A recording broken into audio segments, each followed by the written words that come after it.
అంగన్వాడీలు తమ న్యాయమైన కోరికలు ముఖ్యంగా జీతాల పెంపుదల 42 రోజుల పాటు సమ్మె చేసిన సందర్భంగా సమ్మె శిబిరంలోకి వచ్చి ఈ రోజు కూటమి ప్రభుత్వం ఏదైతే ఉన్నదో కూటమి ప్రభుత్వం సమ్మె శిబిరంలోకి వచ్చి మాతో పాటు మా బాక్సుల్లో అన్నం తిని మేము కనుక అధికారంలోకి వస్తే మీ సమస్యలను పరిష్కారం చేస్తాము మేము రాగానే అని చెప్పారు. కానీ ఈ రోజు 20 నెలల కాలంలో కనీసం అపాయింట్మెంట్ కూడా ఇవ్వకుండా అంగన్వాడీలను చాలా ఇబ్బందులకు గురి చేస్తా ఉన్నారు. అనేక రకమైన యాప్లు పనిభారం విపరీతంగా పెరిగిపోయింది. జీతాలు పెంచమని పదే అడుగుతున్నా కూడా జీతాలు పెంచడం లేదు.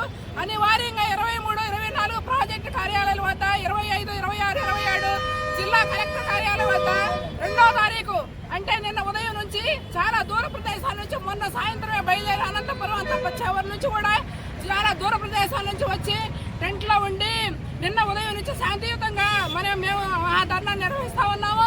దానికి ఈ రోజు ఉదయం 5 గంటలప్పుడు కరెంటు తీసేసి బీభత్సంగా సృష్టించి పోలీసులందరూ కూడా మమ్మల్ని అందరినీ లాఠీ చార్జ్ చేసి అరెస్ట్ చేయడం జరిగింది. అరెస్ట్ చేసిన వాళ్ళని గుంటూరు మీదుగా నరసరావుపేట కనీసం యూనియన్స్కి వెళ్ళాలని అంగన్వాడీలు కొంతమంది కొన్ని ఇబ్బందులు ఉన్నా కూడా చెప్తున్నా కూడా పోలీసులు అవేమీ పట్టించుకోకుండా దాదాపు నరసరావుపేట వచ్చేదాకా కూడా యూనియన్స్ కూడా వెళ్లకుండా చాలా ఇబ్బందులు గురి చేశారు. ఈ విధమైన చాలా టార్చర్ పెట్టారు. ఒక రకం చెప్పాలంటే ఆ మహిళల్ని పదే చెప్తా ఉన్నాం, మేము బాత్రూమ్కి వెళ్ళాలి, మమ్మల్ని ఇబ్బంది పెట్టవద్దు, మాకు షుగర్ ఉంది ఆయన చెప్పినా కూడా వినకుండా చాలా ఇబ్బందులు పెడతారు. నరసరావుపేట తీసుకొచ్చి నరసరావుపేట నుంచి మళ్ళీ చిలకలూరుపేట తీసుకురావడం జరిగింది. మాకు జీతాల పెంపుదల కనుక చెయ్యకపోతే గత ప్రభుత్వానికి పట్టిన గత ఈ ప్రభుత్వానికి గత పట్టిందని హెచ్చరిస్తా ఉన్నాము. ఎప్పుడైతే మాకు అన్ని చేస్తామని చెప్తా ఉన్నారు, ఏమీ చేయలేదు. ఇప్పటి వరకు కూడా గ్రాడ్యుటీ చట్ట ప్రకారం చేయలేదు, టీఐడీఏలు ఇవ్వలేదు, ఏమీ ఇవ్వలేదు.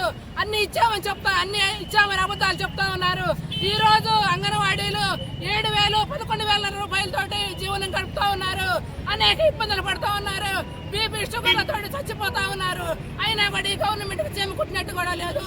అందుకని జీతాలు కనుక పెంచకపోతే గత ప్రభుత్వానికి పట్టిన గత ప్రభుత్వం ఈ ప్రభుత్వానికి పట్టిందని హెచ్చరిస్తా ఉన్నాం.